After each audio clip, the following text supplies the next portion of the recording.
Hi, this is Claire from the LCC Library. In this quick tutorial, I'm going to show you how to use a library research database to help you find articles from magazines and journals and newspapers.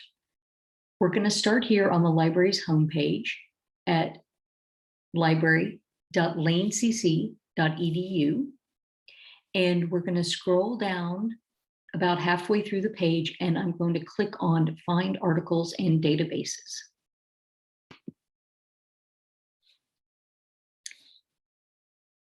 We have a lot of databases at LCC, but I'm going to show you how to use this one EBSCO database search bar here that will search multiple EBSCO databases at once. So let's say I'm doing research on new ideas about friendship in online social networks. I'm going to start with using some very basic keywords, and I'm going to start with online social networks. That's sort of the broad topic that I'm looking at. I'm going to do a quick search.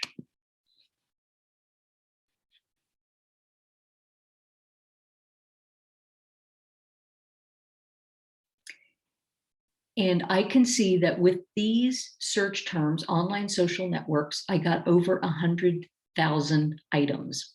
Now that's way too much to look at. So what I'm going to do is figure out, are my search terms getting reliable results? And I can confirm that in the title, online social networks is coming up. And I can also see in the subjects, this phrase, online social networks. And in the next one, I can see online social influencers, but then in the subject term, I see again, online social networks.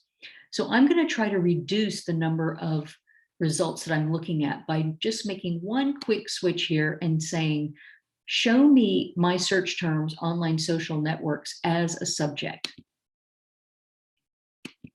I redo the search. And I've gone from over 100,000 down to 64,000. Now, another thing I can do to narrow these results is scroll down and look over here on the left where it says limit to, and I can confirm that I've got all full text articles, meaning the entirety of the article is available for me to read, but I don't need articles that go back to 1989.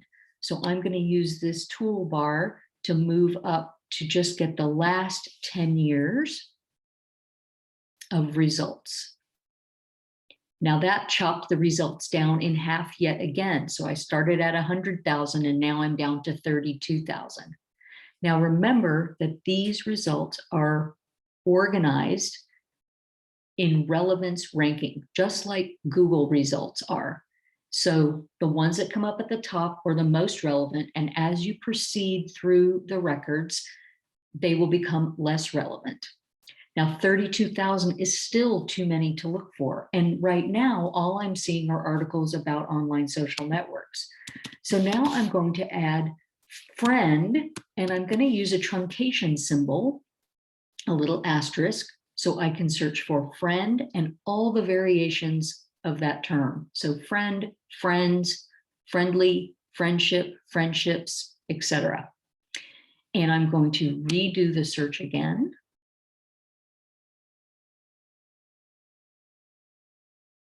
And now I'm down to 2,000 articles in relevance order with a subject term, online social networks.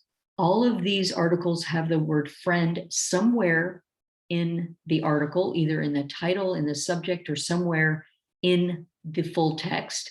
And I have limited it to the last 10 years. So let's take a quick look at what an article looks like when you dig a little deeper.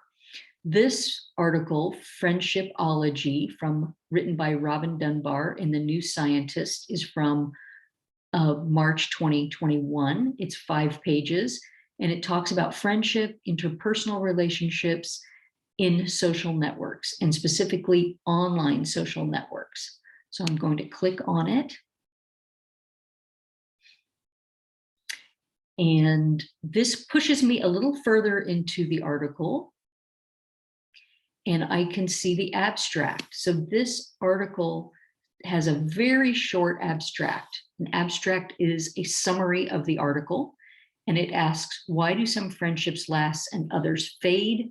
And a psychologist named Robin Dunbar is describing what she or they describe as hidden rules of our relationships.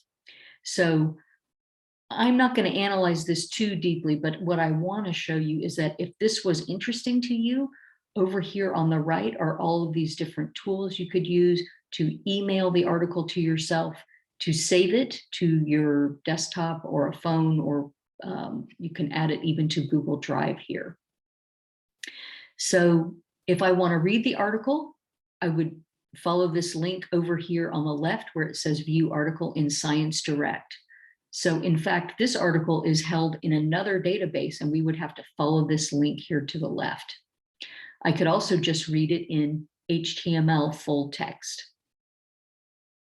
So that's looking at one article. I could go back to my result list and continue to evaluate the articles that I have in my results list, or I could add more terms, or I could limit the dates. So again, this is just a very quick overview of how you can use a research database. Feel free to reach out if you have other questions. Good luck with your project.